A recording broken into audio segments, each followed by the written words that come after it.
Hello everyone, welcome to keep learning by Swapnil. आइए question देखते हैं। एचसीवी का बड़ा ही अच्छा सवाल है।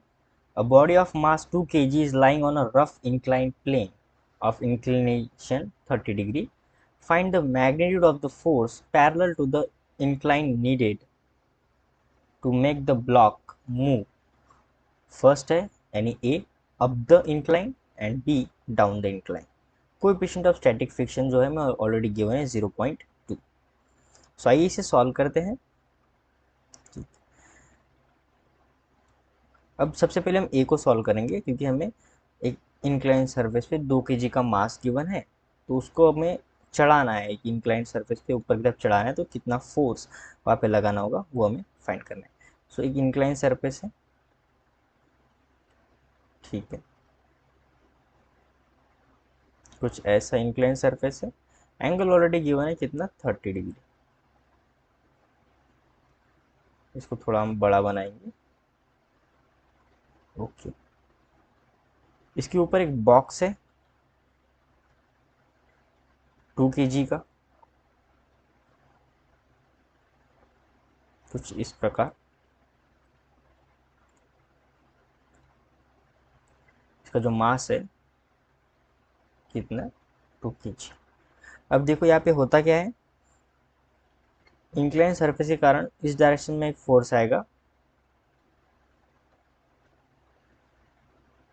ठीक है। इसका वैल्यू कितना होता है, M G sine 30 degree. Just mass के क्या है, कंपोनेंट्स है, और इस डायरेक्शन में एक फोर्स आ जाएगा एम जी कॉस 30 डिग्री, ठीक है। ऊपर की डायरेक्शन में नॉर्मल फोर्स आ जाएगा, ये होगा नॉर्मल फोर्स। अब अगर मुझे इस ब्लॉक को ऊपर की तरफ चढ़ाना है, तो एक मुझे खुद एक कुछ ना कुछ फोर्स लगाना पड़ेगा, क्योंकि वो अपने आप से तो जाएगा नहीं। तो मैं उसे नाम दूंगा एफ, ठीक है, या फिर हम F1 मान लेंगे।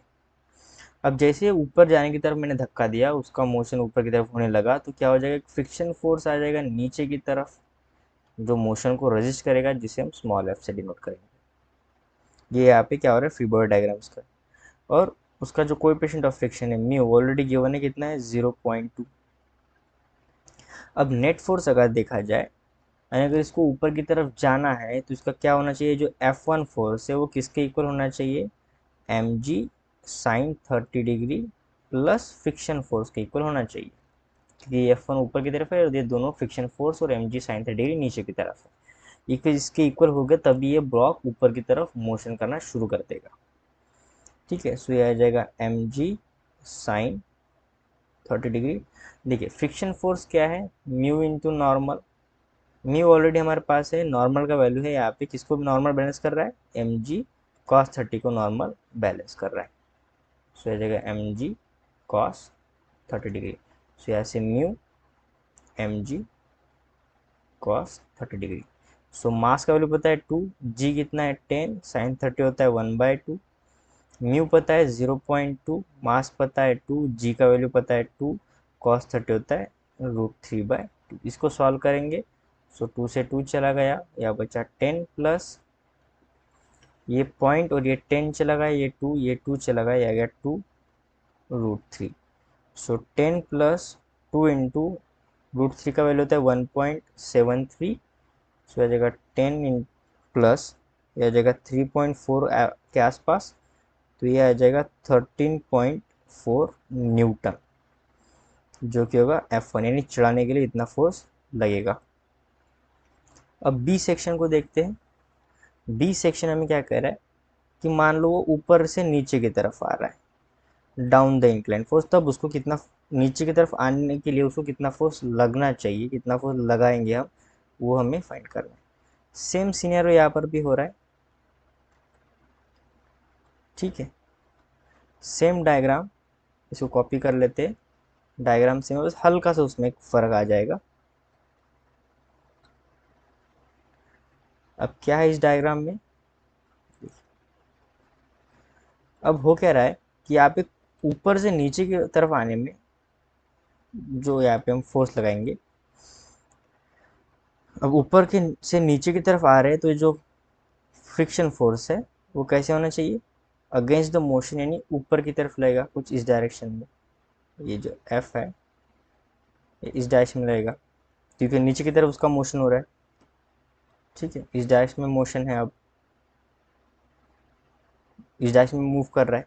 सो फ्रिक्शन फोर्स का अगर मैं वैल्यू देखूँ सो म्यू इंटू एन, यानी 0.2 into M G cos 3 degree, maximum जो फोर्स इतना लग सकता है। So 2/10 into 2 into G into √3/2। So 2 से 2 चला गया, 10 से 10 चला गया, 2 इंटू 1.73।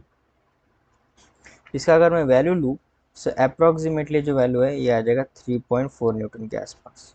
और नीचे की तरफ जो फोर्स आ रहा है एम जी साइन 30 डिग्री, इसका अगर वैल्यू ले 2 इंटू 10 इंटू 1/2, सो ये कितना है 10 न्यूटन।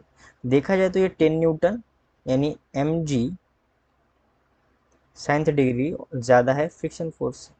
सो मुझे कोई यहाँ पे फोर्स लगाना नहीं पड़ेगा, वो ऑटोमेटिकली नीचे चला जाएगा क्योंकि ये जो एम जी साइन 30 डिग्री है वो ज़्यादा है। तो जाहिर सी बात है ज़्यादा फोर्स है उसी डायरेक्शन में मोशन हो जाएगा। तो ऐसे हम यहाँ पे लिख सकते हैं, so there will be no extra force required. कोई एक्स्ट्रा फोर्स यहाँ पे रिक्वायर्ड नहीं है इसको नीचे लाने के लिए, वो ऑटोमेटिकली नीचे आ जाएगा because of the gravity. So I hope आपको ये क्वेश्चन समझ में आ गए होंगे। क्वेश्चन का सोल्यूशन अगर अच्छे से समझ में आ गया है तो चैनल को सब्सक्राइब कर दीजिए, वीडियो को लाइक कर दीजिए। मिलते हैं नेक्स्ट वीडियो सोल्यूशन में। कीप लर्निंग विद स्वप्निल के साथ।